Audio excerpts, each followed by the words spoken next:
Hello friends, જય Shri Krishna. Welcome back to my YouTube channel Vraj Cook. તો friends, Vraj Cook ચેનલમાં આજે આપણે જોશું કે પાકલ કેરીમાંથી આપણે પ્રીમિક્સ બનાવીને આખું વરસ સુધી સ્ટોર કરી શકીએ છીએ. આખું વરસ એવું જ રહેશે ફ્રેન્ડ્સ. તો આ જે પ્રીમિક્સ છે ફ્રેન્ડ્સ, તો આમાંથી તમે કેટલી બધી વસ્તુ બનાવી શકો છો. જેમ કે મેંગોનું શરબત બનાવી શકો છો, પછી લચ્છી બનાવી શકો છો, મિલ્કશેક બનાવી શકો છો, કેન્ડી બનાવી શકો છો, આઈસ્ક્રીમ બનાવી શકો છો.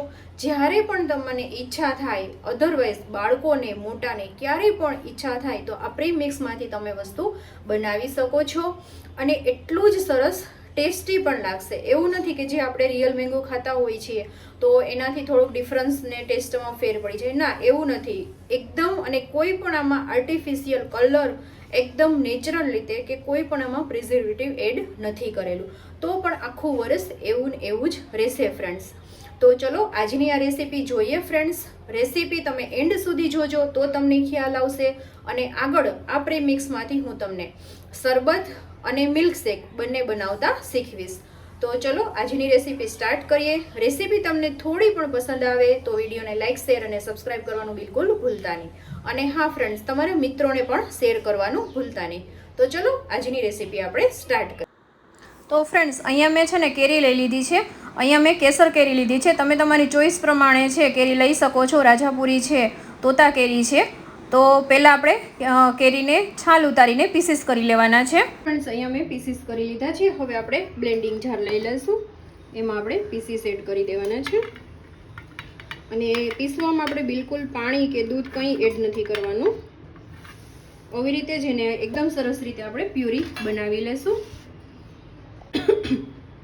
તો ફ્રેન્ડ્સ, મેં પ્યુરી કરી લીધી છે. અને આ છે ને પોણો કપ થઈ છે પ્યુરી. આપણે મોટી ડીશ લઈ લઈશું. એમાં આપણે આ પ્યુરી છે એડ કરી દઈશું. પોણો કપ આપણે પ્યુરી છે, તો એમાં આપણે પોણા 2 કપ આપણે ડબલ આપણે ખાંડ લેવાની છે. તો પોણા 2 કપ હું અહીંયા ખાંડ લઉં છું.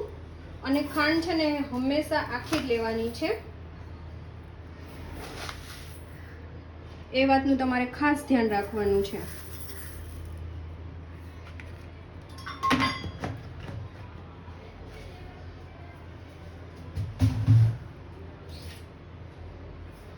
અને પછી ચમચીથી એકદમ સરસ રીતે મિક્સ કરી લેશું.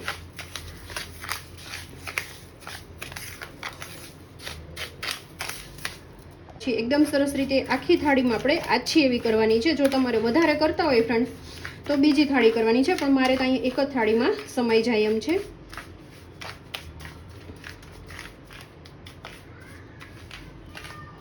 તો આવી રીતે હું આખી થાળીમાં ફેલાવી દઉં છું. અને આને ફ્રેન્ડ્સ ખાસ ધ્યાન રાખવાનું છે, તડકામાં તમારે નથી સૂકવવાનું. આને તમારે કે જ્યાં પંખા નીચે જ આને સૂકવવાનું છે. એટલે 2 દિવસમાં સુકાઈ જશે ફ્રેન્ડ્સ. તો આને હું પંખા નીચે જ સૂકવી દઉં છું. ફૂલ પંખા નીચે જ આને સૂકવવાનું છે. અથવા તો કોઈ બારી હોય ત્યાંથી એકદમ સરસ રીતે પવન આવતો હોય તો ત્યાં તમારે સૂકવવાનું છે. તો આને પંખા નીચે હું સૂકવી દઈશ.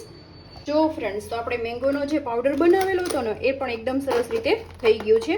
આને છે ને 2 દિવસ થાય છે ફ્રેન્ડ્સ. 2 દિવસમાં આ રીતનું કડક થઈ જાય છે. જો છે ને. અને હવે આ ફોકની મદદથી છે ને એક દિવસ સાંજે છે ને જે દિવસે તમે સૂકવું હોય ને આખો દિવસ રહે ને પછી ફોકની મદદથી એને આપણે પરસ એવી રીતના કરી નાખવાનું. પછી બીજે દિવસ તમારે સૂકવવાનું. એટલે આ રીતનું એકદમ સરસ રીતે 2 દિવસમાં રેડી થઈ જશે. તો આ રીતના આપણે મિક્સી જાર લઈ લઈશું. એમાં આપણે એડ કરી દઈશું. અને આખું વરસ તમે ફ્રેન્ડ્સ આને સ્ટોર કરી શકો છો.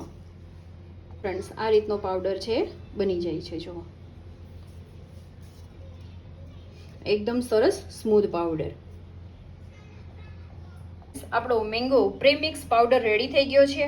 તમે આને છે ને આખું વરસ સુધી સ્ટોર કરી શકો છો. એવો ને એવો રહેશે. આમાંથી તમે લચ્છી છે, પછી કેન્ડી છે, આઈસ્ક્રીમ છે, એ તમે બનાવી શકો છો. તો હું આગળ તમને જે મેંગોનું શરબત અને મિલ્કશેક બંને બનાવીને તમને શીખવીશ ફ્રેન્ડ્સ. તો આ રીત તમને કેવી લાગી જરૂરથી કમેન્ટ કરજો અને તમે પણ બનાવજો. ત્યારે કેરીની સિઝન છે, બાળકોને કે મોટાને જ્યારે પણ ઈચ્છા થાય ત્યારે તમે પ્રીમિક્સમાંથી તમે બનાવી શકો છો અને પ્લસમાં આખું વરસ એવું ને એવું જ રહે છે ફ્રેન્ડ્સ. ફર્સ્ટ આપણે શરબત બનાવીશું, તો એના માટે આપણે અહીંયા હું 2 ચમચી એડ કરી દઈશ. નાની ચમચી છે.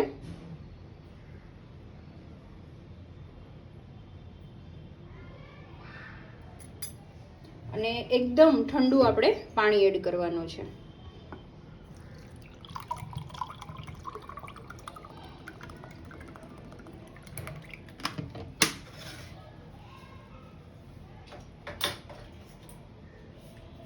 અને હવે એકદમ સરસ રીતે આપણે મિક્સ કરી દઈશું.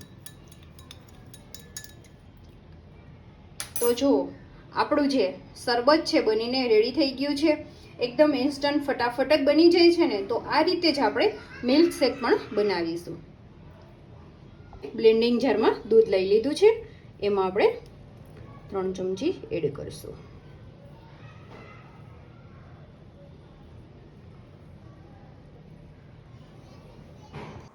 તો ફ્રેન્ડ્સ, પ્રીમિક્સમાંથી શરબત અને લચ્છી રેડી થઈ ગઈ છે. આમાં છે ને કલર એનો નેચરલ જ આવે છે, આમાં કોઈ આપણે ફૂડ કલર છે એડ નથી કરેલો ફ્રેન્ડ્સ. એટલે લચ્છીનો કલર છે નેચરલ જ આવશે. જો તમારે એડ કરવો હોય તો તમે ફૂડ કલર છે પ્રીમિક્સમાં એડ કરી શકો છો, એ તમારી ચોઈસ છે. તો આ રીતે મેં અત્યારે કશું જ આમાં પ્રિઝર્વેટિવ કલર, ફૂડ કલર કે એસેન્સ કશું જ આમાં ઉમેરેલું નથી, તો પણ એટલું સરસ ટેસ્ટી લાગે છે ફ્રેન્ડ્સ. અને આ પાવડરને તમે બહાર જ સ્ટોર કરી શકો છો. આઈ હોપ કે આજનો વિડીયો સારો લાગ્યો હશે. વિડીયો સારો લાગ્યો હોય તો લાઇક, શેર અને સબસ્ક્રાઈબ કરવાનું